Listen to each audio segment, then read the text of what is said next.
Welcome back to Ion Radio. I'm Ken.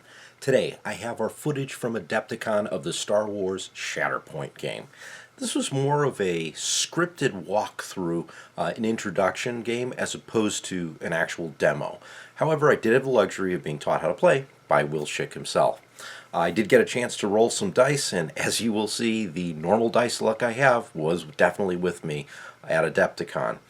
So unfortunately we were in the middle of live streaming Worlds, so the only camera I had was my phone. So the audio quality is not the best, however I'm actually surprised at how well that did work out. You can hear Will very clearly, but there is going to be a lot of background noise. In either case, let's take a look at the demonstration for Star Wars Shatterpoint.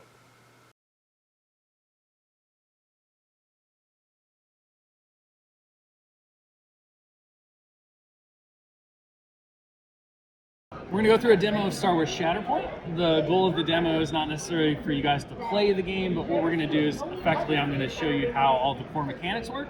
We're going to roll some cool dice and we're kind of going to work through things just to see how everything integrates in to the overall game experience. So Star Wars Shatterpoint is a game of dynamic skirmish Star Wars battles.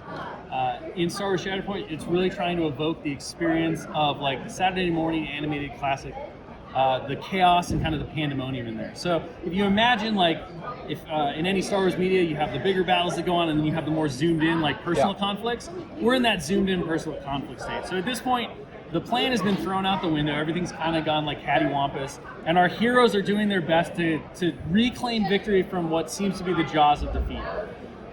The name of the game itself kind of gives you an overall idea of what we're trying to get out of the game, what you can expect from the gameplay experience. And that is Shatterpoints. So Shatterpoints, if you're not familiar with them in Star Wars like kind of lore, are these moments in history or time where the actions of an individual or a group of individuals can dramatically shift the course of history.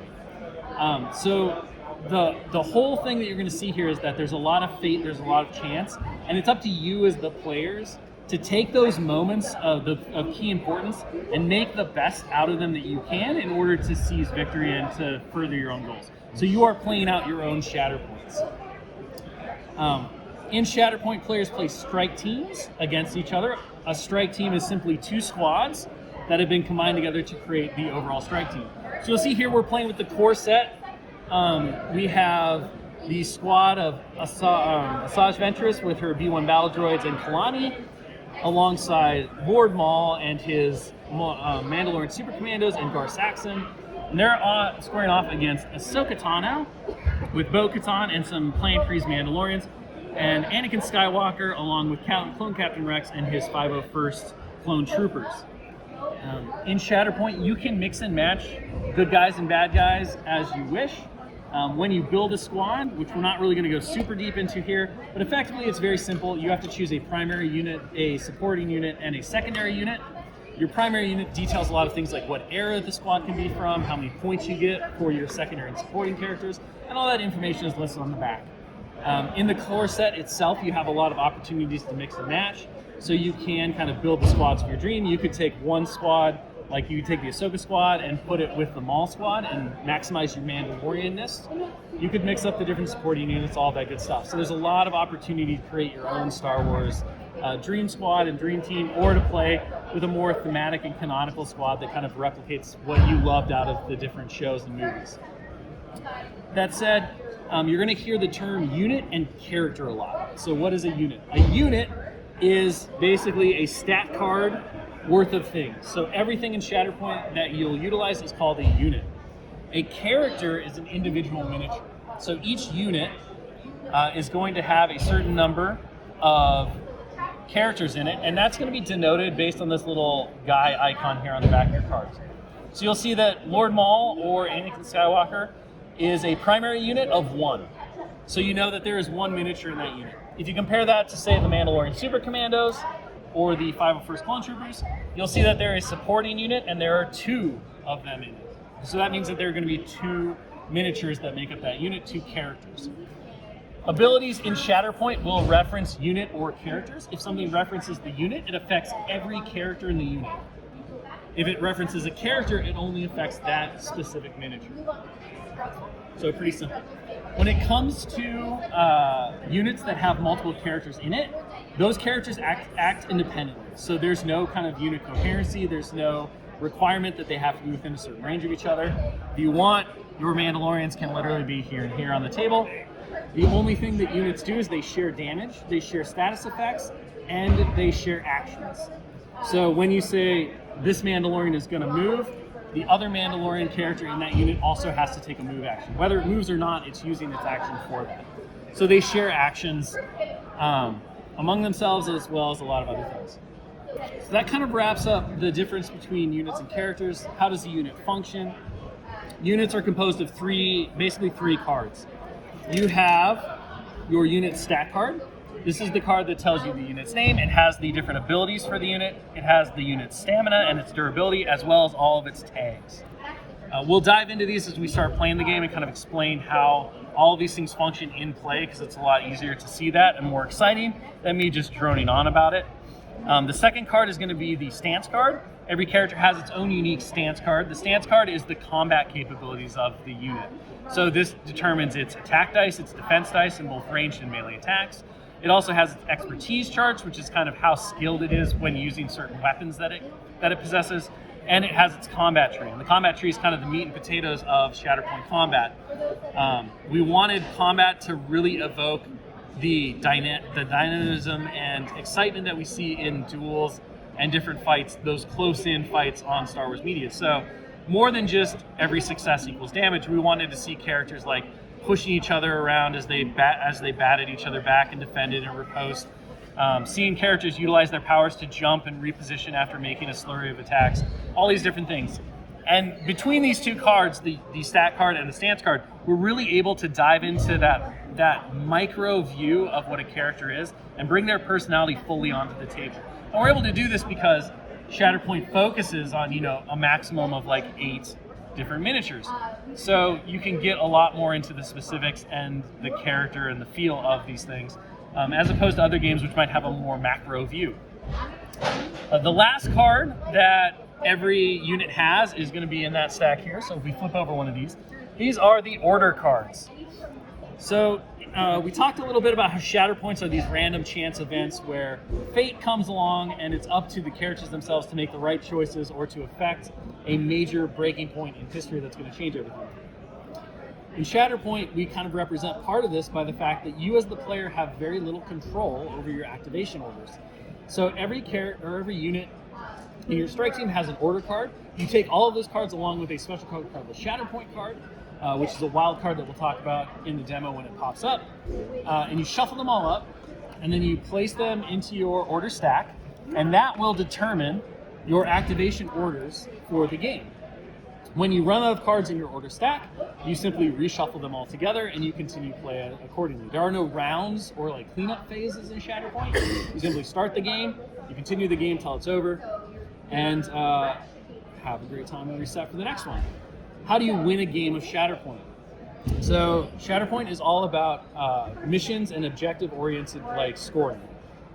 Every player will bring a mission pack to the game, and the mission pack that every player will have from their core set is called Shifting Priorities. There's a card here that says how you lay out the map, and it also includes any of the special rules for the mission itself. So in Shifting Priorities, it has a special rule where in struggles 2 and 3, there's a priority token that moves about the different objectives randomly. If you can control that objective on your turn, you score 2 points instead of 1. So you're going to start chasing the shifting priority, and that's why it's called Shifting Priorities, obviously, because what you want to do is kind of like chase the rabbit.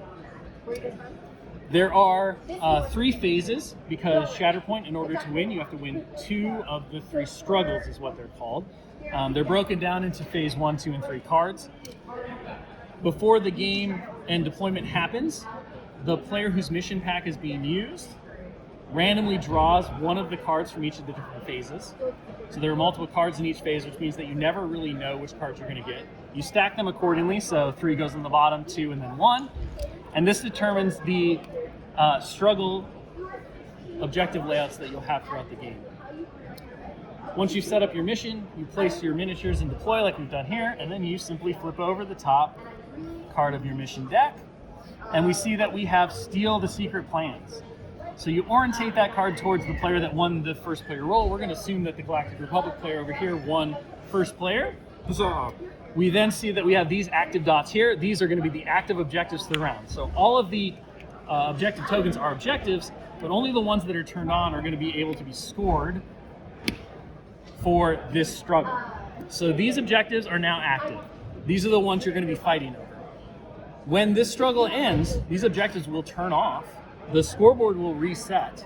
We will flip over the next card and we will turn on those objectives. Nothing else on the table will change. So wounds, where characters are positioned, status conditions, all that will remain the same. So you're kind of having to adapt again to a shifting dynamic on the battlefield. You know what you have to do at the moment, but you also know that it's going to change once the struggle is won. And it's up to you as the player to kind of determine tactically, do I want to continue to fight to win the struggle? Do I want to try to position myself to be better off to start the next struggle? And those things go. The player who wins the struggle takes the struggle card. Whenever a player has won 2 struggles, they win the game. The way that you determine who wins the struggle is by using the struggle tracker right here. These black cubes are called momentum tokens. So these effectively start to fill up the struggle tracker as the game goes along. So it's very tactile and fun. This cube right here is called the struggle tracker, and it's going to move back and forth as players score points. So think of it kind of like a tug of war. On the end of every player's turn, they're going to determine which active objectives they control, and then for each active objective they control, they're going to score victory points for it. So for instance, if our dark side player over here had 2 active objectives at the end of their turn that they controlled, they would score 2 points. If at the end of our Republic player's turn, they controlled 3 objective points, they would score 3 points, 1, 2, 3. So you're going to go back and forth like that, tug of warring, until somebody finally pulls that token to wherever their momentum track is, to the end of their rope. At that point, they've won the struggle, and the game continues. We'll talk about how you can gain additional momentum tokens to fill up your track as we play the game, but in general, that is how overall you're going to win the struggles and then the game of Shatterpoint. So that stuff all in place, let's go ahead and dive in and start playing. The last thing that I want to talk about before we do that is the force pools. So obviously, the will of the force is a super big thing in Star Wars. It's an energy field that surrounds and binds every living thing in the galaxy. And what's really important to note about the force is that it actually has an influence. It has kind of a will. It wants events to unfold in certain ways, and it also compels and affects individuals even if they're not able to sense its presence or control it. Think of it kind of like the sixth sense, the thing that tells you to move left instead of right, to avoid the bus that's coming at you, those kinds of things. It's not represented in this game like Anakin Skywalker can use the Force to jump like a huge, massive leap. The Force he uses in the game to do that is not necessarily the Force that he's manipulating to jump. Instead, it's the Force kind of willing him to make the right move at the right time. And you as the player are in control of this. And you're going to see that most of the abilities in the game have a force cost. So it's up to you to manage this limited resource in order to get the maximum use out of your units and to use their various abilities to win the struggle and then overall the match.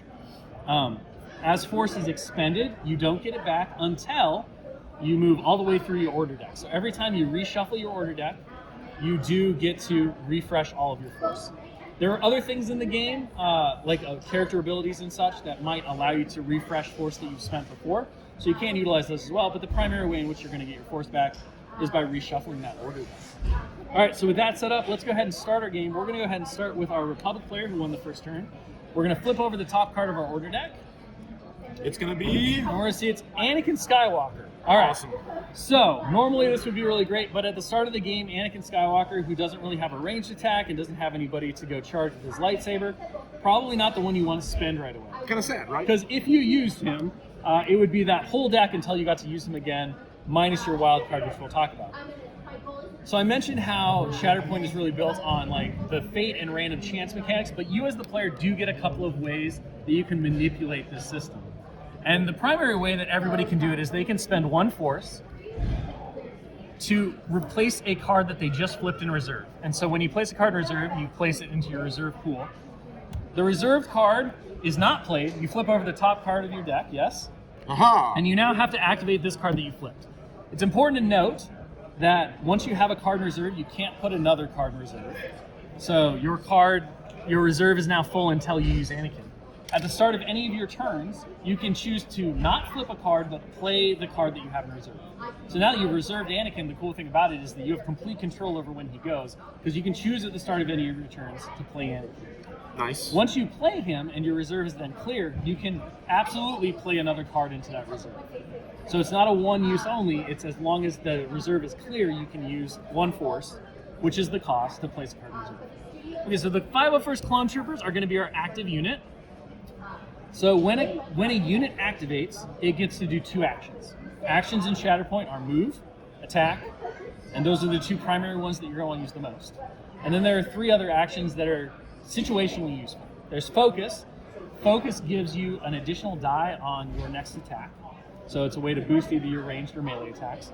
There are certain rules like impact and sharpshooter that have a number associated with them. So when you focus, you gain an additional bonus of dice equal to the number next to it. So for example, like Gar Saxon, if he can focus, he can take aim with his sniper rifle and he actually gains 3 additional dice instead of 1 because he has sharpshooter 2.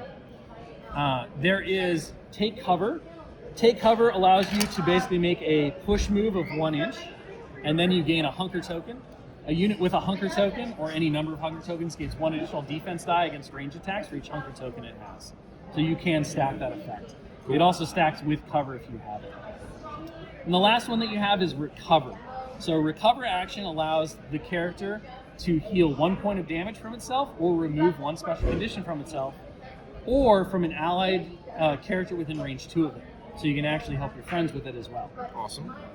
We're going to go ahead and start, though, by doing our best to take these couple of points here with the 501st Clone Troopers. So remember, Absolutely. they don't have to move or stay within any kind of range of each other, so that's really easy. So the first thing we're going to do is we're going to do a move action.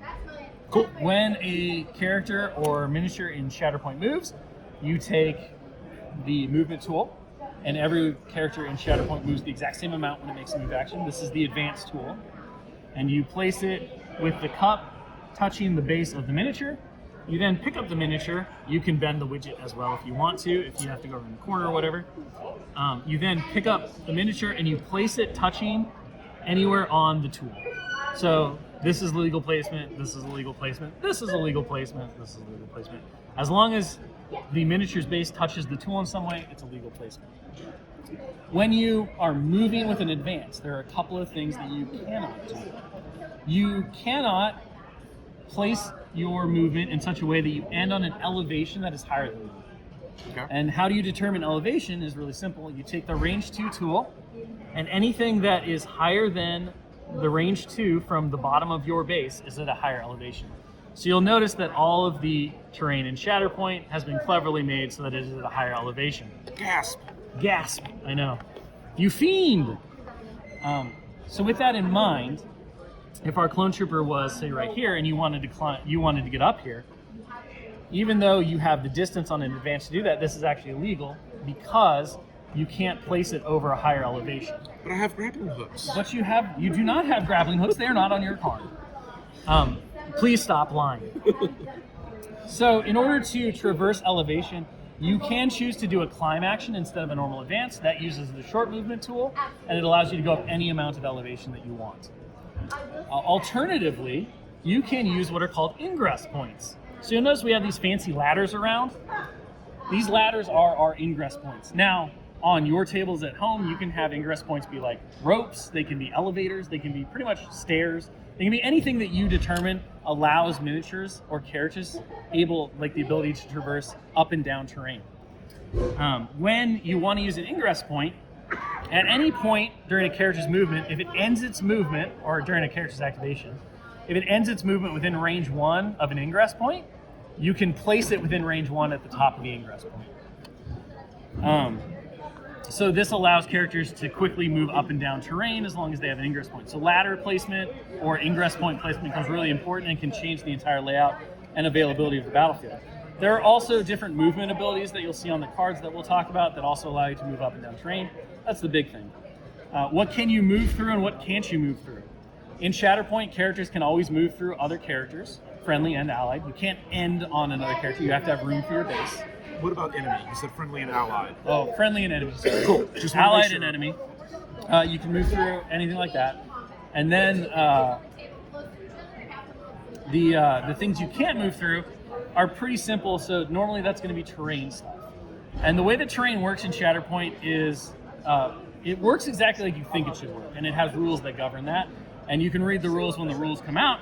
But effectively, every piece of terrain in Shatterpoint has a couple of different distinctions. So there's, can you move through it? Can you not? Can you see through it? Can you not? So for example, these big thick buildings right here that you know you can't move through and you can't see through, can't move through them, can't see through them.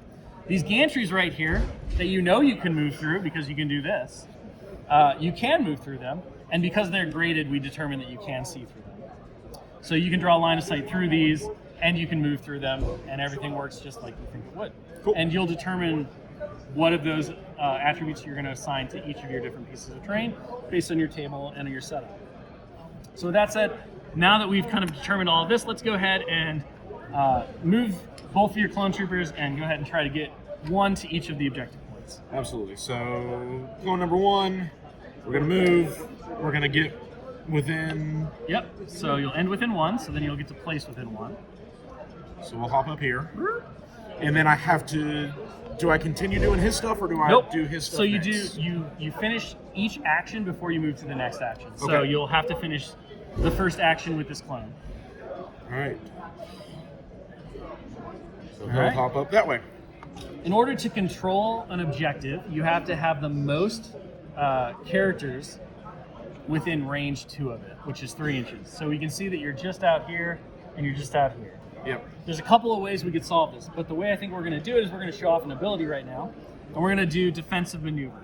Cool. So let's talk about the different types of abilities that we have in the game. There are 3 basic types. There's active abilities. These are abilities that can only be used during the unit's activation. Those are denoted with the arrow pointing down. There are reactive abilities. This is the circle arrows. Reactive abilities always have a trigger. So the rule itself will tell you when it can be used. A lot of times that'll be like if this unit is attacked, if this unit ends its movement within range of another allied character of this type, those kinds of things. Active and reactive abilities always cost force. The way that you can tell what their cost is you'll see a little icon afterwards. If there's no icon like coordinated fire here, the cost is 0, but it still has a cost of 0. And that's going to be important when we start talking about damage and wounds. But we'll get to that in a second. And the last one is going to be innate abilities. Innate abilities are always on and they don't cost force. There are 2 subtypes of innate abilities. There are tactics, which we will get to in a moment, and there are identities. Both of those work exactly the same as innate abilities, but they just have slightly different rules that govern them, so they're called out differently. Cool. Quick question. Yes. Because it looks like there is something after a coordinated fire. Is that a cost? Is that a... So this symbol right here is simply telling you coordinated fire always gives out a certain condition or like status. And so this is kind of a quick to note that this is part of the title. So it's coordinated fire strain, basically. Okay, so it's a shorthand, basically. Yep. Awesome. Okay, so we're going to use defensive maneuver. So go ahead and... So we're going to spend a force point. Yep. And Which then is sad, but... Each character in this unit may dash, and dashing uses the dash tool, which is the short tool. Cool. And this is a normal movement, so you Can can I do you bendy can bend and all it. that? Yep, you can bend it. It follows the same rules as advance, so you can't use it to go up or down elevation. But otherwise, you can move just like normal. And we'll get tactical. Yeah, I like it. Get those boxes to give us at least a little bit of very sad cover. All right. So, and then after, if any of the characters dash, the unit gains a hunker token. So we'll give you a hunker token. So that's going to give you +1 defense die. And then because we don't really have anything else to do on our turn since we're now controlling stuff, we'll go ahead and do a take cover action. Cool. And that will give us another hunker token. Awesome. So we'll have all the hunker tokens in the world. And with that, the clone trooper's activation is going to be over, so we'll put their card into our discard pile, and we will now check for control. So we know that we're within range 3 of this one, we're within range 3 of this one, within range 3 of this one. 3 inches or range So 3? range 2. Range 2. Cool. So we're going to mark these with nice little blue control tokens to show Because that we're the good guys. you have taken control of it. Your cards are blue. His cards are red. It's very easy. Normally, after checking for control, you would score points. Yeah. However, because you took the very first turn of the game, you don't score. I don't care about. Okay, fine. And that's kind of the offset for getting to take the first turn is that you don't immediately get to start scoring. So the second player will have the first opportunity to score. All right, so with this in mind, let's go ahead and we'll have our dark side player. Go ahead and flip their card. So we have Kalani. So notice that Kalani has this fancy little symbol here. This is the tactic symbol. So remember we talked a little bit about how there are special innate abilities. One is called a tactic ability. Tactic abilities always happen at the start of the unit's activation. And that's why they have a different title. And also why we have the little reminder icon here. So we look at Kalani's card, we see that he has the tactic Roger Roger. And it says at the start of this character's activation, all battle droid supporting characters within range 4 of him get to advance short. So they get to dash, basically. So we only have 2 battle droid supporting characters, which are our B1s. So you're going to get to make a dash with each one of them.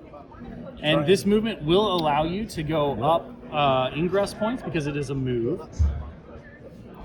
You can easily get within range 1. It's much bigger base too, I've noticed. Yep, so you get a lot more movement out of them, and then you can place within range 1.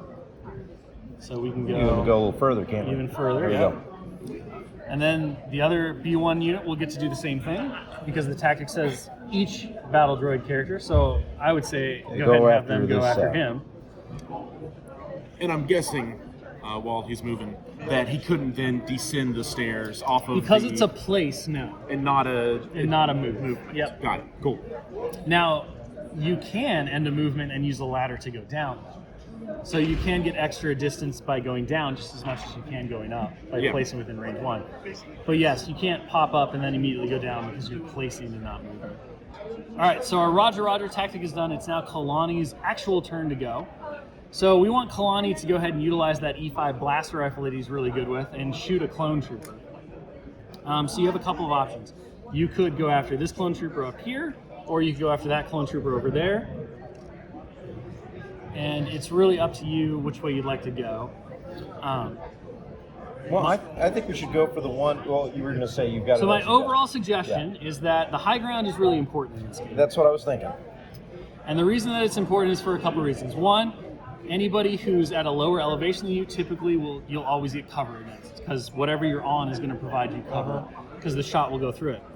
Additionally, being on a higher elevation lets you ignore cover from things that are below you.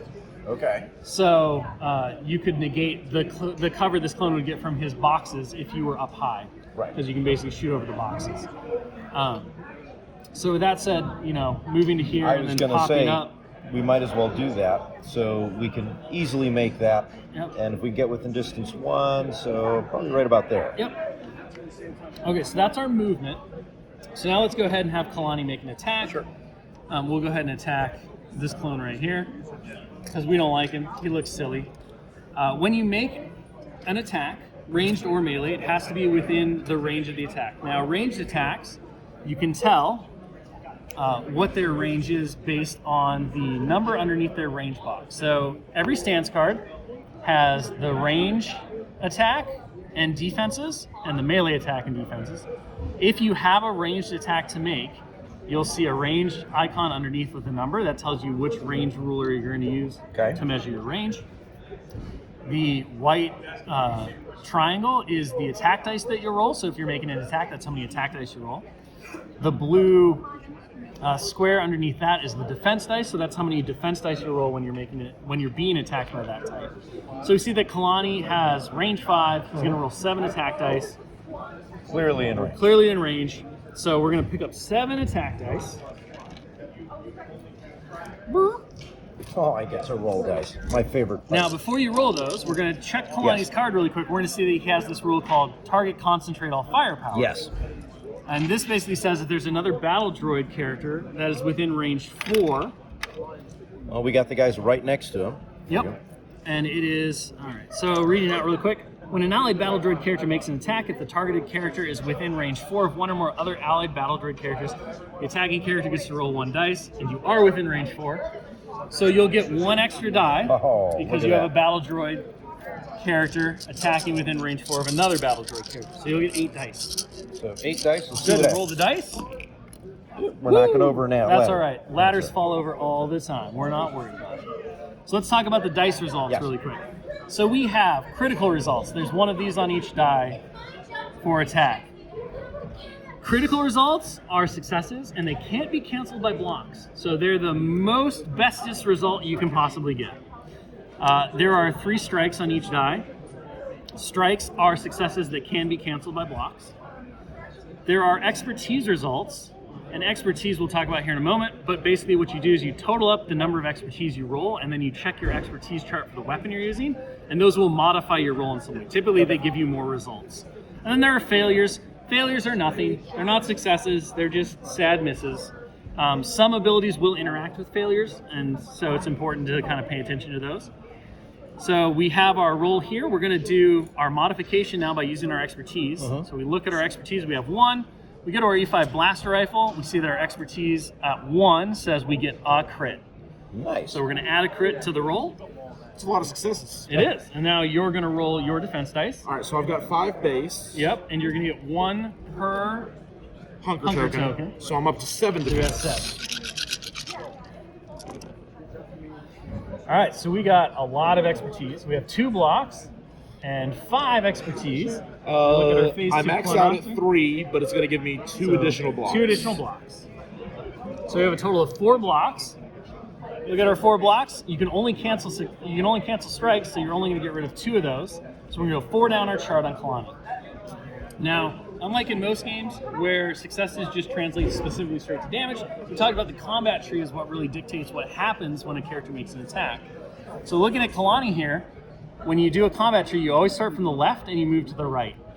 The orange boxes basically are there to identify where you start. Some character stances do have multiple options for where to start. And then other characters just have 1. So Kalani here has 1. So we're going to see here, these 2 little icons are damage. So we're going to start by putting 2 damage in the pool. And because we do these one at a time, when you assign damage in Shatterpoint, you don't place them on the character as you go. Instead, you place them into a damage pool. And then once the attack is concluded, all the damage goes onto the character. So we have 2 damage. We then have a shove and 1 damage. So put another damage in the pool and we'll talk about shoves. So shoves are really good results. So shoves allow you to basically push a character range 1 inch effectively, away from your character. And then you can choose to follow up by pushing yourself 1 inch. You don't have to choose to do the follow-up if you don't want to. So it just kind of depends on what your situation is. And then we go to this one. So this icon is really cool because this is an active ability icon. So this means that after the attack is resolved, you can use one of your active abilities for free. Oh, fun. You're going to get 1 extra damage, and then your tree is going to branch. So because you got 4, you now have 3 options that you can do. You can do a disarm. Disarm is a special condition that goes on the unit, and it says the next time it would attack, it can't use its expertise chart. And 2 damage. You can do a reposition. Reposition allows you to make a full advance, ignoring the penalties for being engaged, and we'll talk about that when we get to engagement. And you could deal 1 damage. Or you could expose him, which exposes a special condition that says you can't use your expertise chart on defense the first time you're attacked.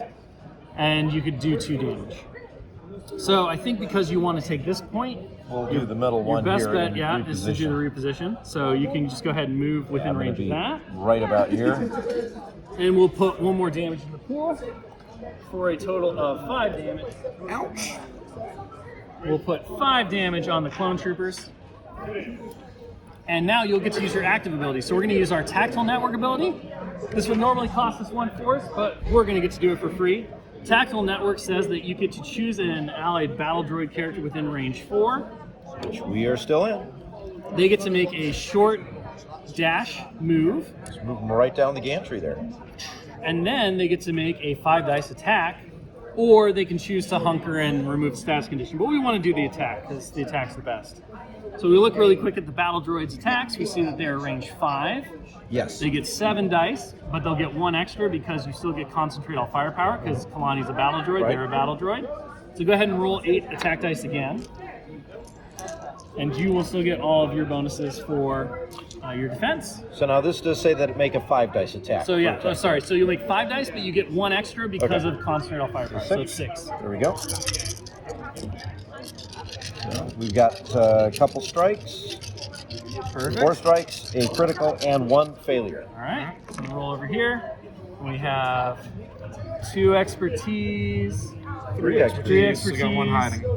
and 1 block. So we look at our 3 expertise result, which is 2 blocks. 2, so I'll block 4 total. So block 4 total. So we those get the 4 1 go crit, away. So 1 crit stays in. and we see that that does 1 damage. So 1 damage off the So battle let's droid. just say, for sake of demoing experiences, that the Hand of the Force came in and we got 2 crits. No. So with 2 crits, we would wind up doing 2 more damage. Yep.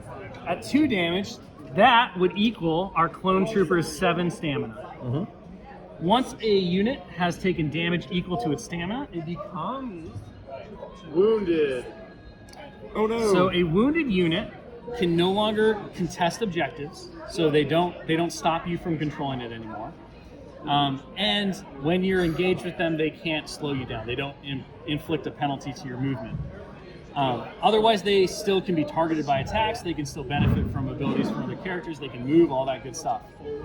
At the start of a wounded character's next activation, so the next time their card comes up, they flip their wound tokens over to injury tokens, clear all their damage off them, and then they get to go again. Now, the big thing with wounds is not only do they stop you from being able to contest objectives, but for every wound or injury token you have, your active and reactive abilities cost 1 additional force. Oh. So defensive maneuver now for these clone troopers is going to cost 2 force instead of 1. Using coordinated fire, which was 0, is now going to cost them 1. So dealing damage and wounds to your opponent really impacts their ability to be able to utilize their abilities to their best effect. All right, Kalani is done, so we'll check for control really quick. I think we got have that one. That one, and it looks like we still have that one. So we'll flip this one over. We'll put this one out. And then we will score 1, 2, and that will be the end. All right, so let's go ahead and have Anakin get some revenge on some battle droids. I feel like I need it. So, Anakin will go ahead and activate from reserve. Anakin does not have a tactic. So for just because I've been reading, would I get to use Fierce Protector? You would actually, because you got injured. So we If can we go ahead wanted and to talk show about stuff off. Yeah, we can go ahead and talk about identities really quick. So identities are special innate abilities that every primary unit has. Fierce Protector on Ahsoka triggers whenever an enemy character wounds an allied unit. So when you wound an allied unit, you suffer some consequences. Ahsoka Tano gets to make a full advance. So she could zippity zap over to here. Which that would be put her Ingress. within that, so she could go 1 up here. And then that would put her within range here. So now we can actually skip the Anakin thing. We'll just show a melee attack with Ahsoka Tano, and that'll be perfect. There we go. If she ends within engagement of the character that made the attack, she gets to make a melee attack herself against it, 5 dice. and using 5 dice.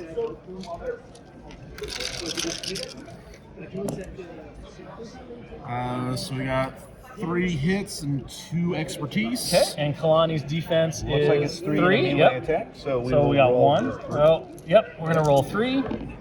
And we And got leave 2. 1 expertise, which is 1 block. 1 block. All right, so we block 1 of those. And the 2 expertise will give me 2 hits. Okay, so we got 4 4 total. total. So we're going to go 4 down the chart. So we're going to see that we have 2 damage, a disarm and a damage, And 3 3 more damage. So we're at 6, and then you get a choice of strain or pin and a damage. Let's strain them. Okay, so strain is a special condition that if a unit has strain and it makes a move or an attack, and it has a strain, it removes the strain and suffers 3 damage. So it really wears you down. Yeah. Okay. The last important thing to note about being engaged is that characters that are engaged cannot make ranged attacks. And if a character that's engaged attempts to make a move, it only can use the short dash tool. So you can kind of lock characters in place and slow them down. And because Ahsoka Tano's here, and you're tied at 1-1 because the battle droids are just out, you will not take that point, so you would only score 1 instead of 2. Now, would that retain the blue then possession? Yep. Because they had it last. Okay. Yep, because he has control of it and you didn't steal control of it, he holds on to it. So that happens at the end of the action. End of every turn. Okay. Yep, the end of every player's turn you check for control. Now, only the active player scores. Okay. So Nate isn't scoring anything on this. He just will happen to have starting control of 3. Gotcha. So with that, the game would go back and forth for a while. Eventually, one of you would pull out the victory. And we'll just say that the Galactic Republic does pull it out, so they win. We would flip over the next struggle card. You, as the losing player, would get to choose which map you wanted to use based on the position of all of the characters on the board and which one you thought would start you off with the best foot. Because remember, he wins on his turn, so you get the first turn and you get to score first. Right. We would pick one so we could see like this one, this one, and this one would become active. Yep. And at that point, the scoreboard resets, nothing else from your characters or your forces or anything else resets, and you would continue to play on that struggle. If Nate won again, he would become victorious. If you won the struggle, you would flip over struggle 3 and you go to the third one and it'd be like sudden death. Now, there's symbology here on here. I'm assuming this is to select the priority? So that is the priority. So in shifting priorities specifically, at the start of your turn, you roll a defense die. Whatever you roll corresponds to that symbol, so this would be fail. So this one over here would be worth 2 points if you could control it. Okay. And then at the start of the next player's turn, they would roll and the priority token would shift again. Sure. Oh, so that's every turn? Every turn it shifts. Whether you control it or not, it moves. So then having control over as many of those as possible would be key. Would be key so that you could make it easier to make sure you score 2. Now, is the third struggle also going to be a choice for the losing flip it player? over. All right, let's flip the third one. Third one? In shifting Same priorities thing. it is. So, you So do we'll get the assume choice. I would have had to have won, Yep. so then you would then get to choose that next one. So then these would flip over. Nate would choose which one he wanted. Probably these two. Right. And then this one. Back there. And then again, you would continue on. Okay, very good. Now, and it may just work out. Whoever is picking, do we set it up like that? So if it's this one, Yep. I would choose. So Yeah, it you can always swap back and orientate forth. the card so that it's facing the person who's picking. Cool. Awesome. All right. So that's all of the core mechanics of Shatterpoint. The last one that we just want to talk about real quick is the Shatterpoint card. When you flip a Shatterpoint card, it's a very powerful moment. It is a moment of player choice. So with the Shatterpoint card, it's a wild, which means that you can choose any unit on your strike team to activate, including units that have already gone with their cards in the discard pile, or units that haven't gone yet. So it's basically a double that you get to pick. And a lot of the times you'll wind up choosing a primary unit because primary units can do the most damage. But sometimes it can be beneficial to go with a secondary supporting if that's going to eke out the win or give you the ability to control an objective that's going to help you win the struggle. So that is the conclusion of kind of the demo tutorial of how the different aspects of Shatterpoint kind of come together and work. Obviously, as you continue to dive into it, you start to unlock those synergies and the strategies. And as you kind of see with like the Kalani instance, these tags down here can have a really big impact in terms of how you can maximize your abilities and who can be effective. Some of those synergies, making like a Mando force kind of a thing. Yeah, 100%. So you'll notice like all the Mandalorians have abilities that trigger off of Mandalorians being around them. So the more Mandalorians you take, that's one of the fun things about the core set is that you can start to mix and match these squads to really start to see those synergies and play around with them. Very cool. Awesome, man. Thank you. Thank you so much. Well, thank you very much. No problem, guys. All right, that was our first look at Star Wars Shatterpoint. Hopefully you guys at home enjoyed that as much as I did. Hopefully we'll have an opportunity to see more Shatterpoint on the channel. So if that's something you're interested in, put it in the comments below. Speaking of, if you did enjoy the content we have here, don't forget to like the video, subscribe to the channel, check us out on Facebook, Instagram, and Twitter, and join the conversation on Discord, where you can talk with me, John, and the rest of the Ion Radio crew. So until the next battle, I'm Ken, and you've been watching Ion Radio.